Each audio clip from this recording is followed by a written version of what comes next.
Welcome to Pages to Dialogues, your premier destination for insightful discussions on Christian books. Join me as we delve into the pages of thought-provoking Christian literature and explore the timeless truths and principles that can transform our lives.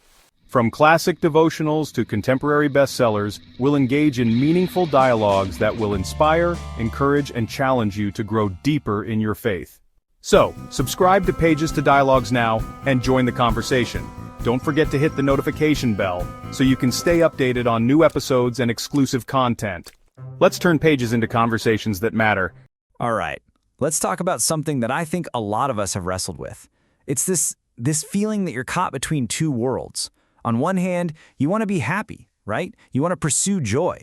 But on the other, you feel this pull to do what God wants, to bring Him glory. And often it feels like you have to pick one. But what if that's not the case at all? What if that whole choice is just a big misunderstanding? That's what we're going to dive into. So let's just lay it all out there. Do you have to choose between being happy and being good? You know what I mean? That feeling that to be a really spiritual person, you kind of have to put your own happiness on the back burner? That true virtue is all about self-denial, and that chasing after your own joy is, well, it feels a little bit selfish, doesn't it? That right there, that's the heart of the problem we're tackling. Okay, so this brings us to our first section. We're calling it a divine dilemma. Because look, this isn't just some casual thought. For a lot of people, it's a real deep spiritual struggle, a conflict that seems to be right at the very center of their faith. So think of it like this. On one side of the ring, you've got self-denial for God's sake. This is the path of duty, of sacrifice, of putting yourself last. And in the other corner, you have the pursuit of personal happiness. That thing that's just so human.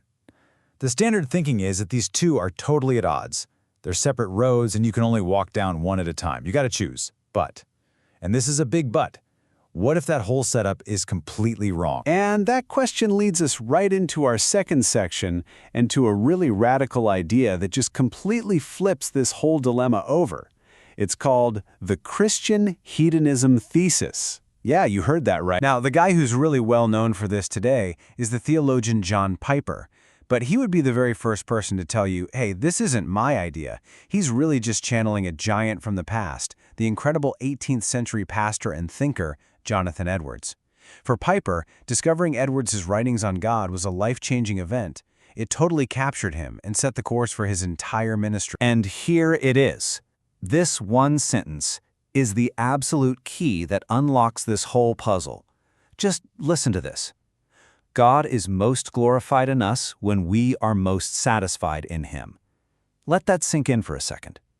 This single idea just smashes the dilemma to pieces.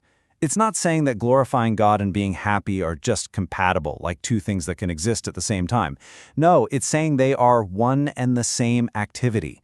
They are fused together. Okay, moving on to our third section. Glorifying God through joy. Because look, that quote sounds amazing, right? But how? How does it actually work? How can my happiness possibly bring God glory? Let's break down the logic behind this pretty massive claim. All right, so the argument, which comes straight from Jonathan Edwards, is actually pretty simple. It's a three-step logic. Step one, God's main reason for creating everything was to show off His glory, to put the infinite worth and beauty of who He is on display. Step two, and this is crucial, His glory isn't like a painting in a museum that you're just supposed to look at and go, nice. No, it's most honored when it's truly, deeply enjoyed.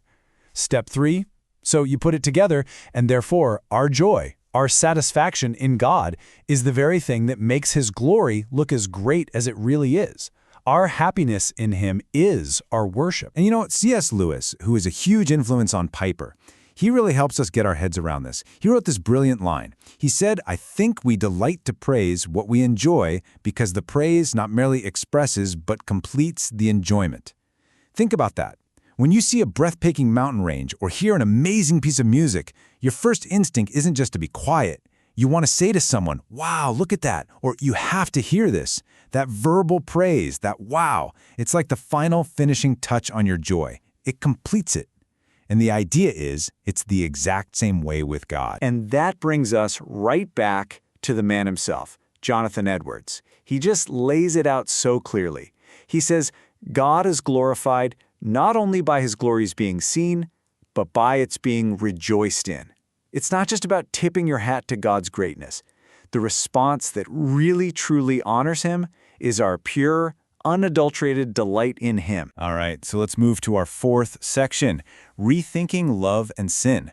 Because once you grab hold of this idea that our joy glorifies God, it starts a domino effect. It changes, well, pretty much everything.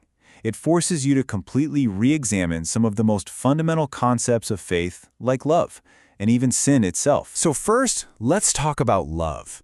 Edwards uses this old-fashioned 18th century term that can really throw people off today. He calls it disinterested love. Now, that does not mean uninterested love, or a love without any feelings. It's not about being bored.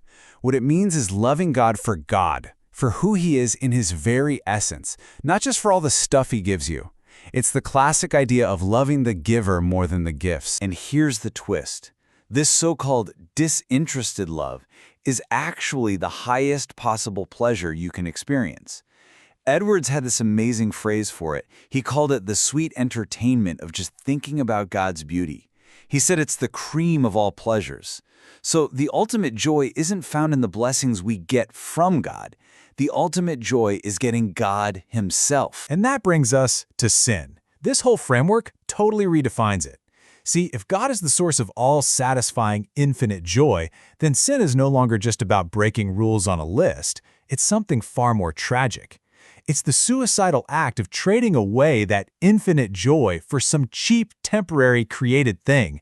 It's choosing a puddle when you're offered the ocean. The prophet Jeremiah gave us this incredible image that just perfectly captures this idea. It's God speaking, and He says, "They have forsaken me, the fountain of living waters, to hew for themselves cisterns, broken cisterns that can hold no water." I mean, what a picture. Sin is literally walking away from a gushing freshwater spring to go dig a hole in the dirt with your own hands, a hole that's cracked and can't even hold water, and then being shocked that you're still thirsty. It's foolish. Okay, so where does all this leave us? If this whole framework is right, that our main goal is joy in God, and sin is just settling for cheap imitations, what does that mean for our day-to-day lives? Let's get really practical in this final section, life's ultimate pursuit. When you boil it all down, it leads to three pretty mind-blowing conclusions. First, chasing after your maximum, deepest joy in God isn't selfish. It's actually your moral duty. Why? Because that's how God gets the most glory from your life.